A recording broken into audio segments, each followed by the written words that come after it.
Top quality और consistent performance के लिए सिर्फ सिल्वर पंप नाम याद रखना। और इसके लिए बधाई भी दी है उन्होंने और प्रशंसा भी की है पूरी टीम की। डॉक्टर मनीष, ये प्रेस कॉन्फ्रेंस हम सुन रहे थे, आप इस प्रेस कॉन्फ्रेंस में क्या खास देखते हैं? उन्होंने स्पेसएक्स की सराहना भी की है और ये भी मेंशन कर रहे थे कि जब भी हमें ज़रूरत पड़ी तो उन्होंने हमें पूरा सहयोग दिया है।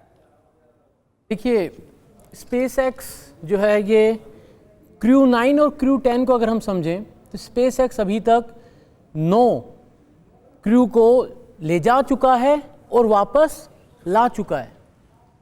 10th क्रू को लेके गया और वो अभी इंटरनेशनल स्पेस स्टेशन पे हैं। जब 11th क्रू जाएगा 10th वहाँ से फ्री होके वापस आएगा। तो स्पेसएक्स की जो टेक्नोलॉजी है वो काफ़ी प्रूवन है। स्पेसएक्स का जो लॉन्च व्हीकल है फॉल्कन, उसने पिछले 4-5 दिनों में 3-4 लॉन्चेस करे हैं। बैक टू बैक वो लॉन्च करते हैं। उनके स्टारलिंक सैटेलाइट का लॉन्च होता है, स्फेयरएक्स एंड पंच नाम के एक मिशन का लॉन्च हुआ, क्रू 10 को उनने लॉन्च किया।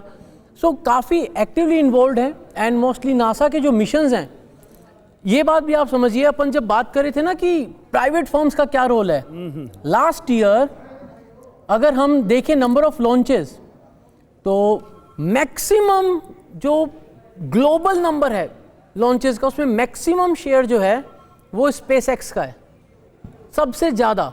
और ये मान लीजिए कि आप कि जितना भी यहाँ से जो पेलोड जाता है स्पेस में, उसमें 80% तो स्पेसएक्स कंट्रोल कर रहा है और बाकी बचा हुआ बाकी देश जो है उनका शेयर उसमें आ रहा है।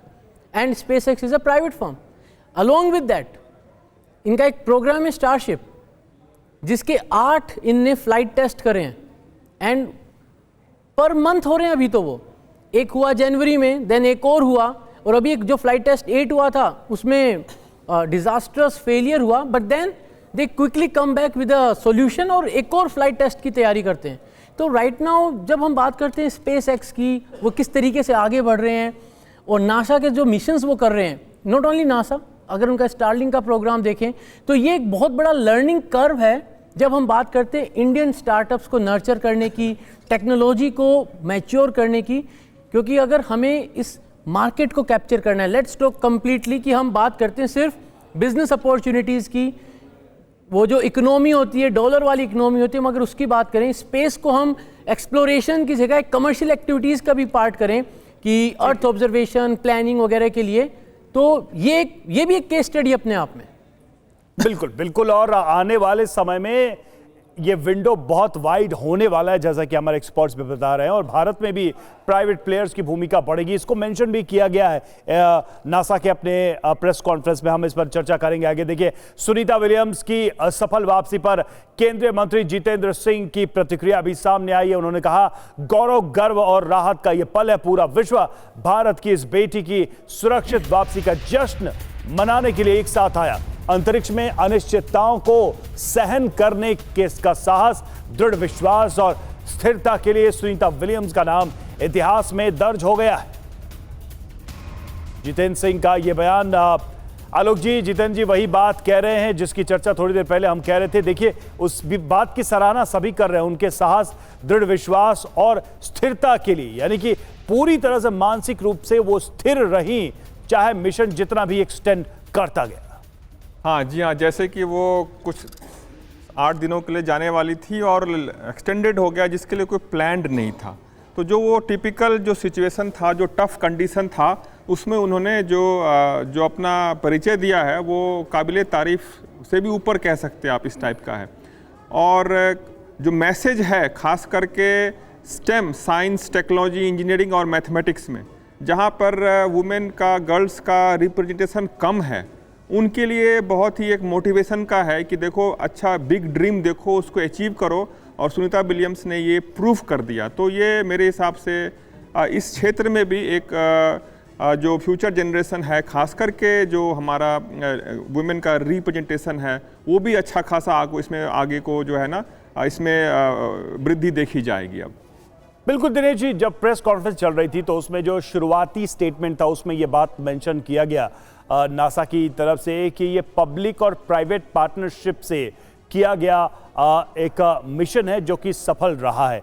और ये प्रयोग हालांकि अमेरिका में नया नहीं है, लेकिन इसको एक नई चुनौती के रूप में किया गया और उसको सफल किया गया। ये अपने आप में क्या एक लैंडमार्क स्टेटमेंट है उन देशों के लिए, भारत, चाइना जैसे देशों के लिए, बिल्कुल, जहां पर वो बहुत ही एम्बिशियस प्रोग्राम चला रहे हैं। बिल्कुल, एक बहुत बड़ा लेसन हिंदुस्तान के लिए ये है कि प्राइवेट सेक्टर का इन्वॉल्वमेंट बहुत ज़रूरी है। हमें भी क्या कहते हैं कि एक दो कंपनी खड़ी करनी पड़ेगी, उससे फ़ायदा ये होता है कि जैसे 2-3 कंपनीज प्राइवेट इन्वॉल्व है तो उसमें कंपटीशन होता है। जब कंपटीशन होता है तो आप कॉस्ट को नीचे करने की कोशिश करते हैं। अभी जो स्पेसएक्स का ड्रैगन है, it is the lowest cost, इतना कॉस्ट पे और कोई नहीं कर पाता क्योंकि ये रीयूजेबल है। अभी 19 बार उसको यूज़ हो चुका है। अभी जब ड्रैगन क्रू 10 वापस आएगा तो 20वां टाइम वो वापस आएगा, और बता रहे हैं कि उसी को वो रिफब्रिश करके 50 बार तक वो रीयूज़ कर सकते हैं। अगर कोई चीज़ को आपको बार बार नया बनाना पड़ेगा तो उसका कॉस्ट बहुत ज़्यादा होता है, लेकिन उसको थोड़ा बहुत उसको रिफब्रिश करके अगर आप दोबारा यूज़ कर लेते तो कॉस्ट आपकी कम हो जाती है। दूसरी बात रही कि हम लोग का भी एक टारगेट है कि हर महीना हम एक सैटेलाइट लॉन्च करें, चाहे अपना लॉन्च करें चाहे बाहर के देशों के लिए करें। अगर हमको ये कैपेबिलिटी बनाना है कि साल के अंदर हमको 30, 40, 50 सैटेलाइट हमको डालना, अभी क्या हो रहा है कि साल में हम एक कर पा रहे हैं। हमें टारगेट बनाना है कि महीने में हम 1 या 2 लॉन्चेस करें।